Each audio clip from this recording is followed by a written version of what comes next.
We are starting a brand new series today, which means today is going to lay the groundwork for a lot of what we're going to be talking about for the next several weeks. But we're starting this new series called Sent on Purpose. We're going to be talking about three main things throughout our discussion, and it's going to be your purpose, your calling, and your sending. Your purpose, your calling, and your sending. Right? Because each of us have been designed by God for a purpose, right? Otherwise, we would have never been born. He would have never had your biological parents meet. He would have never had their biological parents meet for you to be here, right? There was a lot of planning that happened that God did behind the scenes to make sure that you were designed and created for today. So you have a purpose. But because you have a purpose, you also have a calling, right? Your purpose is different than your calling. Now, I know in our world and even around here, like we'll mix up the two and we'll say, well, your purpose is your calling. We all have the same similar type of purpose as Christians, as followers of Christ, but that purpose leads to your calling. It leads to what you're called to do with that purpose, right? Because we're all our purpose, and this is kind of giving away some of my message, but some of your purpose is just simply to worship and enjoy God. It's just to simply worship and enjoy God, to be with Him, to spend time with Him. But what you do with that purpose becomes your calling. So like for me, for instance, and we'll talk about this more as we go through this message, is my purpose to worship God, to serve God, to follow God, to, everything that leads me closer to God. That's my purpose. My purpose is to give God glory. Now, how do I do that? I preach. I pastor. Sometimes I sing with my mom. Sometimes I sing by myself, right? My calling is different than my purpose. My calling is how I live out my purpose. And then that goes to the sending, because if you have a purpose and you have a calling, which you all do, then God at some point is going to send you. For me, it was at 16 years old when I was actually sent to start working towards being a pastor. But how we're going to explore these three things, it's not going to be necessarily in order. It might be all of them. It might be some of them throughout the series. But how we're going to explore them is by looking at some of the calling stories from the greatest people of faith in the Bible. And today we're starting with one of the most well-known people in the Old Testament, Moses. So we're going to look at Moses' calling story. And he was called in Exodus chapter 3. So if you got your Bibles handy, we're going to be reading verses 1 through 10. It says, Now Moses was tending the flock of Jethro, his father-in-law, the priest of Midian. And he had led the flock to the far side of the wilderness and came to Horeb, the mountain of God. There the angel of the Lord appeared to him in flames from fire within the bush. Moses saw that the bush was on fire, but it did not burn up. So Moses thought, well, I'll go over there and see this strange sight. Why does the bush not burn up? When the Lord saw that he had gone over to look, God called to him from within the bush, Moses, Moses. And Moses said, Here I am. Do not come any closer, God said. Take off your sandals, for the place where you are standing is holy ground. Then he said, I am the God of your father, the God of Abraham, the God of Isaac, and the God of Jacob. At this, Moses hid his face because he was afraid to look at God. The Lord said, I have indeed seen the misery of my people in Egypt. I have heard them crying out because of their slave drivers, and I'm concerned about their suffering. So I have come down to rescue them from the hand of the Egyptians, to bring them up out of the land into a good and spacious land, a land flowing with milk and honey, the home of the Canaanites, Hittites, Amorites, Perizzites, Hivites, and Jebusites. And now the cry of the Israelites has reached me, and I have seen the way the Egyptians are oppressing them. So now go, I am sending you to Pharaoh, to bring my people, the Israelites, out of Egypt. Would you pray with me? Heavenly Father, we thank you for this day, for your word, for this moment that we're able to spend in your house together as followers of you. Lord, I pray that throughout this message, you just speak straight directly into their hearts. Lord, you know how this has made me reflect on a lot of things in my life and my calling story. And Lord, I pray that for the ones who are living out their call, that they have a moment to reflect and to see that there are some things that were much more obvious to us now than they were then. That you have called us for a great thing that you want to do through us. And Lord, for those who don't know what they're called to, they know their purpose, but they don't know what they're called to, that throughout today and throughout the rest of the series that will take us through the rest of summer, that you just speak to them and call them into something and send them to go and live out their purpose, to live out their calling, and to be sent. It's in Jesus' name we pray. Amen.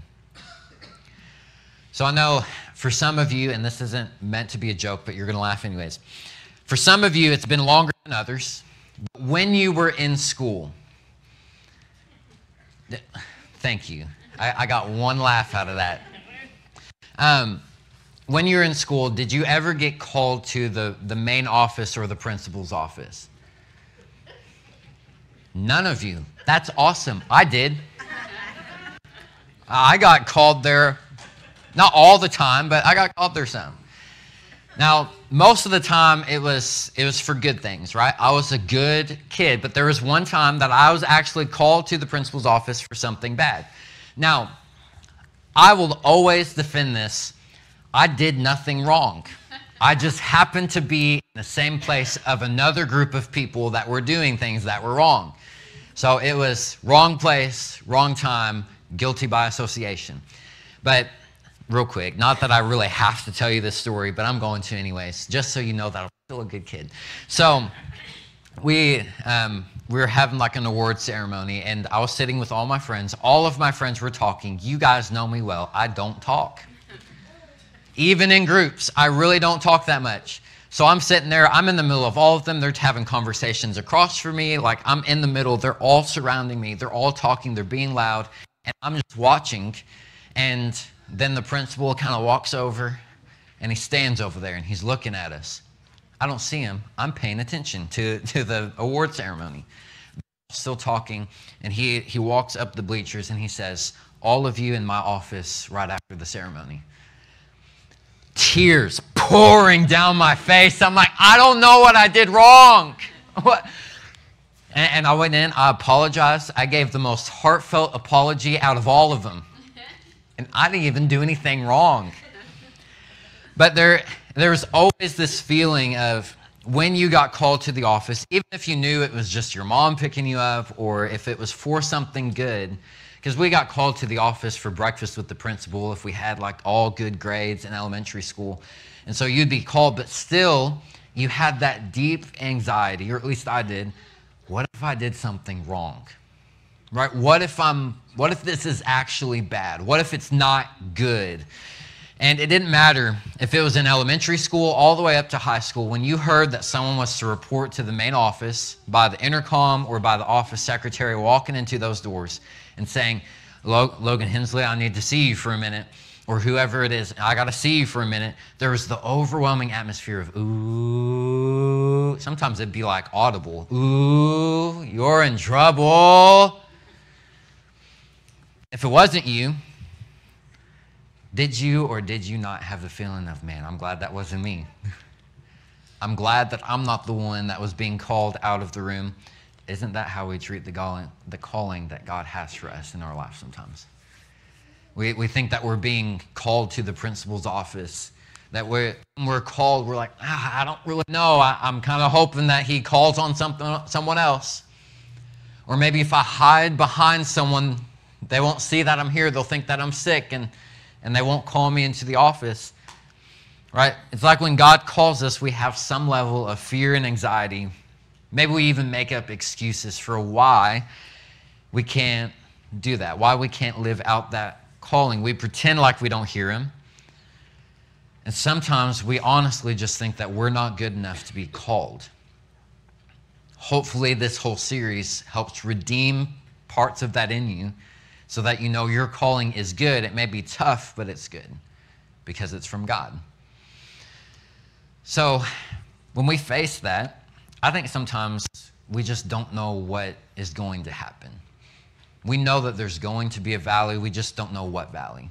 And we don't know if that valley is going to be worth it. I can tell you that it will be. But we don't know if that valley is going to be worth it. Now, I can't promise you that it's not going to cost you anything. Because if it's from God and we're sinful people, it's going to cost us everything to follow out and live out the calling that God has for us. But God will be with you. He'll supply all the strength. He'll show you how to make time for it. If that's your excuse, I don't have time for it, he'll show you how to make time. If you're like, well, I just don't have the energy for it, he'll give you the strength. Well, I don't have the mentality for it, he'll give you the mentality. He will supply everything that you need. He'll take care of you on the mountaintops. He'll take care of you on the valleys. So as we look at Moses, if you're familiar with the story, you know that Moses makes a lot of excuses. He tries to get out of this calling. If you're not familiar with it, I'm going to remind you anyways, give you a little bit of summary of what's happening. In Exodus 3, we have the story of Moses encountering the burning bush. It's probably like a Sunday school favorite to talk about.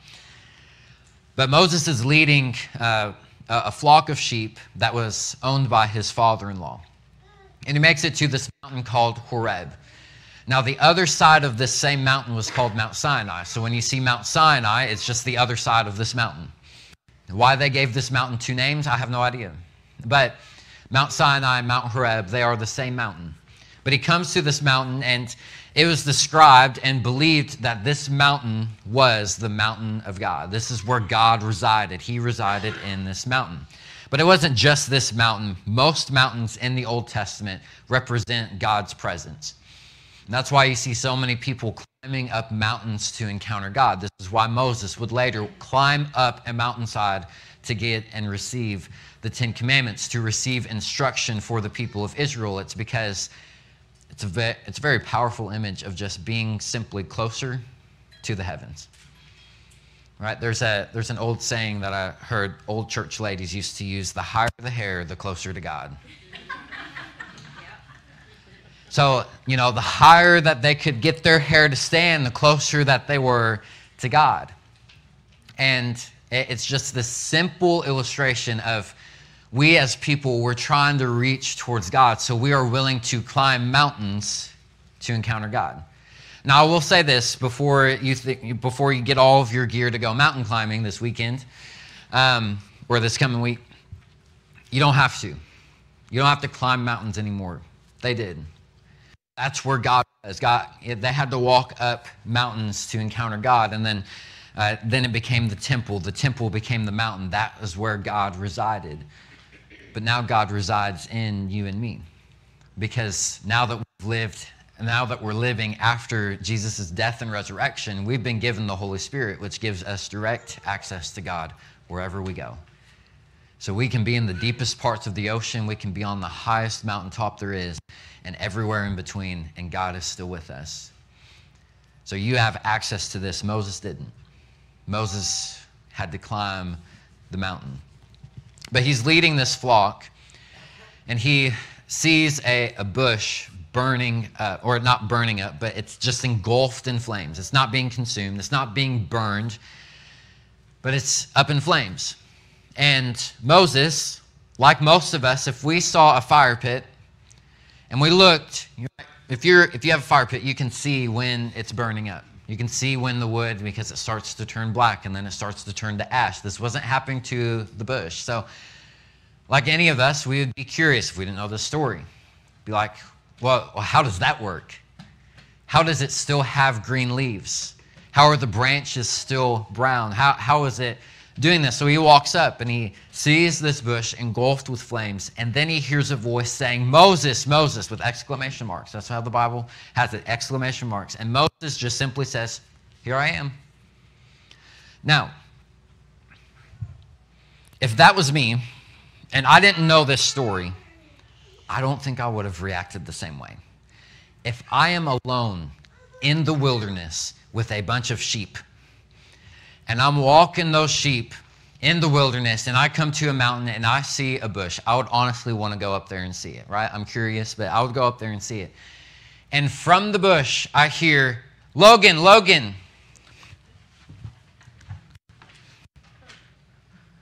Someone put some water on that thing. This is, what did I drink in that spring when I was walking here, right? Looking at the sheep. Was that you? Who called out to me? I would not be saying, here I am. I'm right here. Here I am. But that's what Moses does. He doesn't seem fazed by the fact that someone's calling out to him. He's, here I am. I'm right here. God says, take off your sandals.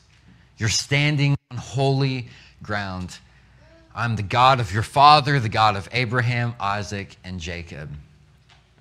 And Moses, upon hearing this, hides his face because he was afraid to look at God. Now, we can honestly look at that and say, well, why would he feel shame in that, right? Why would he look away? Well, it's not that like that. And here he's showing reverence to God. He's showing respect and fear of the Lord, a good type of fear of the Lord, to where he knows that he's not worthy to look upon the face of God. So he turns away. So don't think ill of Moses for doing this. This is a natural thing. When you don't feel worthy, you don't look. And in the presence of God, you don't look, because he reveals how unworthy you really are. So I say that to point out that Moses really just feared the Lord. This is what this passage is saying. Moses feared the Lord. And if he were living today and this part of his story was unfolding, we would all call him like a good, solid Christian man. He has a good, solid foundation. He's a pastor, or his father-in-law is a pastor. He's a priest, but we would call him a pastor. And he's a good Christian man. He loves his home. He loves his life. He loves his wife. He loves everything, and he's working hard to make sure that his wife and his father-in-law are taken care of. But when he's called by God to go to Egypt, to go straight up to Pharaoh, look Pharaoh in the face and say, I'm taking my people back home. I'm going to take all of the Israelites, all of your workforce, right? They were slaves, but they were the entire workforce for the entire Egyptian society. He says, I'm going to take your entire workforce and we're going to leave. And you're just going to have to be okay with it because the Lord, our God, said so. And that's what God calls him to. Now, naturally, Moses has some concerns. How am I going to walk up to Pharaoh and tell him that and everything be okay? So then Moses replies, after hearing his calling, Moses says, who am I that I should go to Pharaoh and bring the Israelites out of Egypt? What I love about this, and this is just the way that the story unfolds, how it was written, but Moses, if you notice, went from here I am to, wait, who am I? It was, here I am, I'm ready, I'm ready. God says, this is what you're going to do. You're going to go and you're going to deliver my people out of Egypt. Well, who am I to do that? It's like he takes a step back. Who am I? Right? I don't know if I'm cut out for this. And God says, it doesn't matter who you are. Why? I will be with you. I've chosen you, and I will be with you. And this will be the sign. By the grace of God, he also gives a sign. He gives a sign of hope. This is what this is. It's kind of confusing, but he gives a sign of hope. When you have brought the people out of Egypt, not if, when. When you've brought the people out of Egypt, you will worship God on this mountain. This is the sign of hope that God gave Moses, saying, you might not know who you are, but I know who you are. I designed you. I created you. I've called you to this. You're living out your purpose. You're going to live out your call. And now I'm sending you. You may not think that you're important, and you might not really be important in the grand scheme of things, but I am with you as God. All right, so then Moses keeps on going. He says, suppose I actually go to these Israelites, and I say, this is the God of your fathers that sent me to you, and they ask me, what is his name? What should I tell him? And God says, I am who I am. This is what you're to say to Israelites. I am has sent me to you. And Moses says, well, what if they don't believe me? What if they don't listen to me? What if they say things like, the Lord didn't really appear to you, that, you're a false prophet? What if they say these things? And then God proceeds to show him 3 different signs that he can use to convince the people of Israel that God sent him. The staff that he's been walking with for miles in the wilderness to get to the mountain. He says, you see that staff right there? Throw it down, it'll turn into a snake. So he throws it down, it turns into a snake. And he says, now grab it by the tail and it'll turn right back into a staff. He grabs it, turns right back into a staff. I don't know anyone that can do that. Do you? Do you know someone? You don't know anyone? I don't know anyone that can do that either. So then he says, that will convince them. But if it doesn't, here's a second sign. You're going to take your hand. You're going to put it in your cloak. And when you take it back out, you're going to have leprosy on your hand. And you're going to take it out. And he did. He put it in. He took it out. And his whole hand was leprous. And he said, now put it back in your cloak and take it back out and you'll be healed. So he puts it back in, takes it out, and it's clean. He's like, that will convince them too.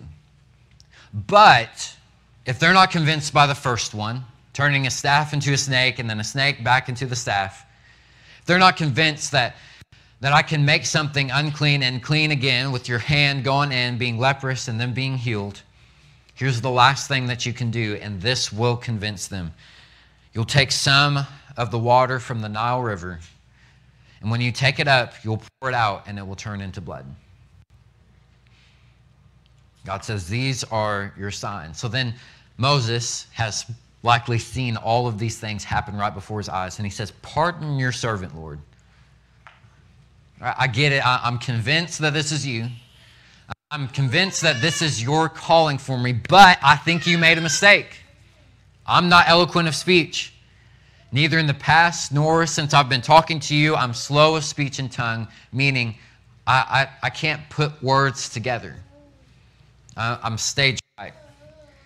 I'm not good at making these good, long sermons. I can't do that. And the Lord says to him, who gave human beings their mouths? Who makes them deaf or mute? Who gives them sight or makes them blind? Is it not I, Lord? You see, when we're called, we often think that we're not equipped, because oftentimes we're not equipped. We walk into this, we hear this calling, and I can tell you from my experience, and we'll get to that in a second too, but I did not feel like I was going to be a pastor. I did not think that I would ever have the ability to preach, because I was always so quiet. I was never outspoken. Still aren't really, but I'm getting better at it. But I was never outspoken. And so I didn't feel like I was equipped. But, thank the Lord, as the saying goes, God doesn't call the equipped, he equips the called. Meaning that when he calls you, then he will equip you. But he wants you to say yes first. So what God is saying is, did I not create you? Whenever he's calling you, he's like, did I not create you? Did I not knit you together in your mother's womb? Did I not purposely make you talented at some things and horrible at other things? Did I not intentionally bind you together, chromosome by chromosome, cell by cell? And if I did that, who are you to say that I don't know what you can do, what you're supposed to do, what you're called to? If God created you, he knows exactly what you're capable of, and he wants to call you for a specific purpose and a specific calling, because he knows you better than you know yourself. And upon hearing this, Moses says once again, pardon your servant, Lord. Please send someone else. Don't send me. Send someone else. And I think God knew that Moses would ask for another person to be sent, because look at Exodus chapter 3, verse 14. What about your brother Aaron, the Levite? I know he can speak well, and he's already on his way to meet you. He didn't say, if you say, yes, I'm going to call him, he's already on his way. I have already sent him to start coming to you because I knew that you would call me to send someone else, but you're still going to be a part of it. I think God sent Aaron to go to Moses before Moses even encountered the burning bush. Because God knew that Moses would have concerns. God knew that Moses would have to be convinced. God knew that Moses would come up with excuses. And God made it so very clear to Moses. This is what I've called you to do. And so anything that Moses brought back to God, you notice God always brought it right back to Moses. This is how I'm going to take care of you. I'm not going to give you the details. He never gives any of the details about it. But he says, this is how I'm going to take care of you. This is what you're going to do. So when you are called, you can have peace in the fact that God has already planned for your excuses. He's already planned for all of your mistakes. He's already planned for all of your shortcomings. He's already planned for you to maybe tell him no a few times. And guess what? He will always provide a way. He knows what is coming. He knows the perfect answer. He might not give you all the details, but he'll give you your next step. He'll say, if you just know this is where you're going to be. Here's your next step. Say yes. And after you say yes, this is your next step. And as you're walking, right, you don't know the entire path through the valley and through the mountains. He's the guide. Right? If you've ever been on any type of tour guide, you don't know where you're going. You're just trusting the person that's leading you through it, that they know where they're going. This is God. This is Christ. He knows where you're going. He knows the way that's unique, maybe even to you, for your calling. And he's saying, just follow me. Don't be distracted. Don't go on all these other paths because they're going to lead to destruction. But I will lead you to where you're meant to be. You just got to follow. And we'll take it step by step. The book of Romans will say, God works all things together for the good of those called according to his purpose. Meaning that there's going to be some bad things that happen to us on this valley, on this walk with God. Right? We'll go up the mountaintops. It'll be like a roller coaster ride as we're following Christ. And there's going to be some good times. There's going to be some bad things that happen.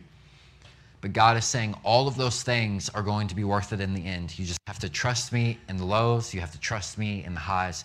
You have to trust me through it all. And as we continue throughout this series, know that you are called by God. You do have a purpose, and he wants you to walk through it faithfully, but it's up to you to actually walk. I can tell you all day long, it's worth it to walk, but if you don't take a step, you won't go anywhere. I can't make you walk. You have to have that inside you. You have to take those steps. Now, as I close, I remember reading Moses and this story, learning about it in Sunday school, and thinking, man, if God could just come to me face to face and tell me, hey, this is what I'm calling you to do. This is where you're going to go. I'm not going to give you the details, but you just need to follow me. This is what you're called to do. That'd be awesome. Have you ever thought that for yourself? Like you started walking through a season and you're like, man, I wish God would just give me a step-by-step plan so that I know where I'm going. I can tell you from experience, you still wouldn't believe him. Some of you, you know how I was called to ministry. I've shared it here before, at least once a year, I think. And that means that some of you who are newer, you've not heard my calling story, how I was called into the ministry. So I'm gonna share this with you as we close out. It was Good Friday in 2012. I was 13 years old. And if you're not familiar with Good Friday services, back when I was called, it was more popular because there was more preachers. And that's the sad thing. There's not a lot of pastors who are actually accepting their call. But there was a lot more pastors at the time, even just from 10 years ago, I guess now. 11. Almost. It doesn't matter. Anyways, 2012. 7 pastors would be invited to come to a church, and they would be given roughly 7 minutes to speak on the last 7 things that Jesus said before he died on the cross. And my dad was invited to one of these services. He was with them all the time. We were constantly going to them, or we would have them at our church, and he would invite pastors to come. But he was invited to this one. I don't remember where it was. I don't remember the church's name. But if I ever found it, I could tell you exactly where I was sitting. Because on this Good Friday service, we walked in, and the worship was great. Everything was great. The atmosphere was amazing for this small country church. And I was sitting in the pew, and Dad was sitting with us, and he gets up to start speaking. And I'll demonstrate this because the stage wasn't that high either. The moment that my dad took his first step onto the stage, I blacked out. I couldn't see anything. I couldn't hear anything. It kind of felt like I was asleep because I was still peaceful, wasn't panicking. But I couldn't see, I couldn't hear. And slowly faded in lights that showed a man on stage. And I couldn't hear anything that was being said, but I knew that he was preaching. And as I was watching him preach, I was leaning in, and I heard this still small voice that sounded like my own, that said, "That's you. That's you." And right after those words came into my mind, my vision came back. I could start to hear again. And when I looked up, my dad took his step off the stage because he had just finished preaching. And I remember, I still feel it, that emotion that I had in that moment. Man, I think I was just called to be a pastor. I think I was called to preach the gospel. And man, that service was over, and I couldn't get out of there quick enough to go into the car by myself. I started crying. My dad came in. I said, "I think I was just called into ministry. I think I was just called to be a pastor. I'm 13 years old." I'm like, no church is ever going to want a 13-year-old. Like, I'm not stupid. I knew that if there was a church that wanted a 13-year-old, it was already dead. They didn't need me. So I was like, I don't really know what I'm supposed to do. A few days would pass and the emotions would fade away. And I would love to tell you that through that experience, I was involved in FCA. Through that experience, I started Bible studies with my friends. I started preaching and talking to other kids, sharing the gospel with others, but I didn't. That wasn't my story. That's not what I chose. I chose to run away from God. Now, since I was a pastor's kid, I always kind of layered it with this irony of, well, I'm just trying to see if God really called me. I knew he called me. I knew it. There was no denying it. He almost literally had me face to face. Said, "You're going to be a pastor." But I convinced myself that it was just a dream. It was just a little daydream. I fell asleep during another one of Dad's sermons. I chalked it up as that wasn't real. That was just something that came to my mind, and I'm not really called to be a pastor, and I gave all of the excuses, and I ran away from God. And during those years in between me being first called and me accepting my call back into ministry and actually starting to take steps towards that, I didn't hear from God because I wasn't listening to God. It was probably the most unholy that I'd ever been in my life. Now, I couldn't run too far away from the church because my dad was the pastor. So, I still had to go to church, but I didn't have to listen. And I found out that I could sit in church for an entire hour, hour and a half, and not listen to a single lyric from a song, not listen to a single word from my dad preaching. But as long as I remembered some phrases, I could make it seem like I listened. But I never did. And I still remember when God gave me a second chance by his grace, I was at school, I closed my locker, and right when I heard the slam, I had that vision pop right back into my mind. Now, I didn't black out. I just remembered me sitting in that pew. And that's when I was like, okay, you're giving me a second chance. We're going to walk with this. And I started taking those steps. But if I would have never had that vision, if I would have never had that dramatic type of calling, I would still be here. Because the reality is, it was made so obvious before I was even called in that way. I had so many people in my life telling me, I think you would make a great pastor. I think you would be a great preacher one day. Now, I know some of them were probably just saying that because my dad was a pastor, but there's some that were cornerstones of the church that were speaking that to me, and I'm like, that's different. Because I know that they don't want me to be a pastor. And it's not that they don't want me to walk in that, but they know how hard it is. And since they know how hard it is, they don't want that for me because they love me, but they also love me enough to tell me that they think I would make a great pastor. But there is this one in particular. I was talking to Mom about it, and she thinks she knows who it was. But she's since passed away now. She was a cornerstone of one of the churches that we were at.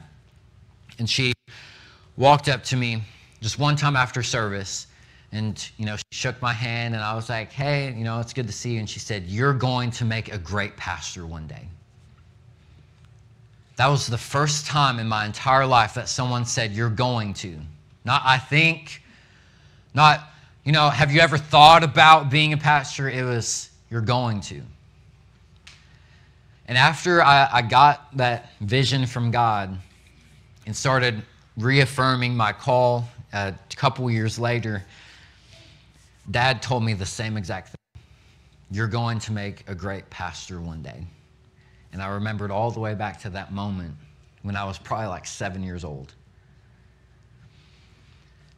You see, God uses us to reveal the call in other people's lives. So if you're not listening, no one's going to know that they're called. Very few are going to know that they're called. And I think this is part of the reason why we don't see a lot of pastors today, is because we've stopped listening to God because we're so busy. We've stopped listening to God because we know how hard ministry is, and we don't want them to experience that because we love them. That we don't want them to walk through those things, so we take it away. And we know that there's people that are called to be pastors. We know that they're called to be missionaries, not only overseas, but in the States as well. But we don't really talk about the call. We talk a lot about purpose. We talk about how you have a purpose, you have a plan, but we never talk about the calling.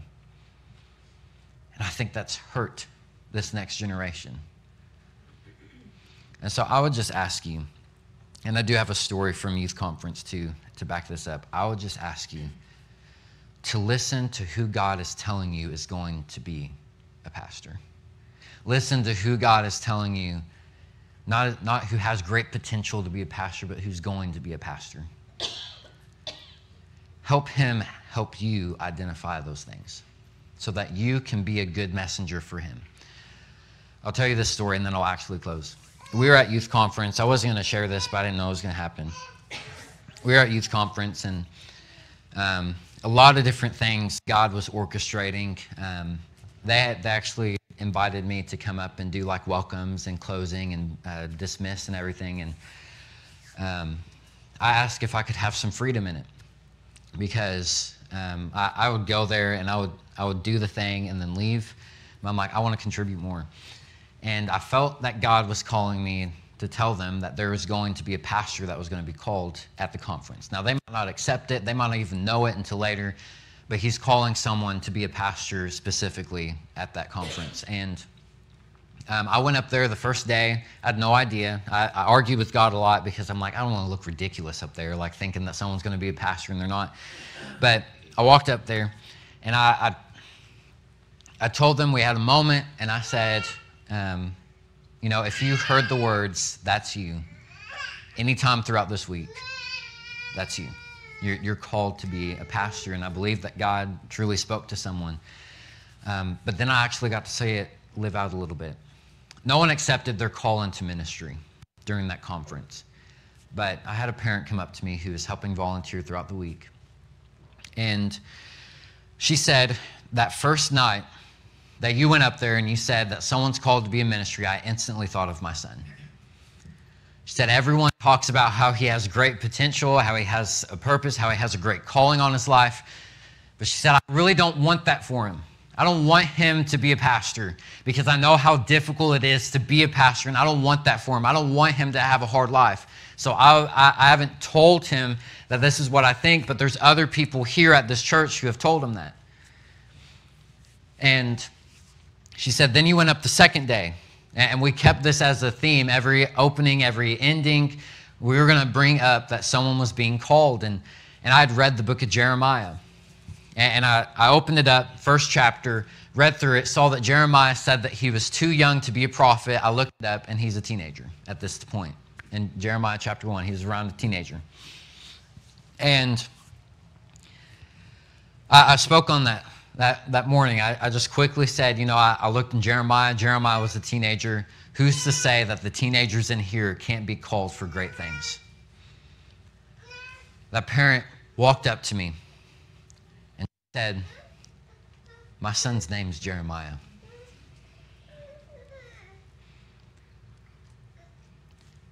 And she said, I really don't want it for him. What do I do? I said, well, he's probably waiting for you to tell him. That could be you. You could be the parent. You could be a grandparent. You could simply see a kid and know the calling on their life. But you have to tell them. I'm very hopeful for this next generation that's coming up, but if we don't play our part in speaking life into them, they will be just like my generation, who will deny the call, who will walk away to where I'm an anomaly, that I'm up here at 24 years old preaching. I don't want that for this next generation. And it starts with us.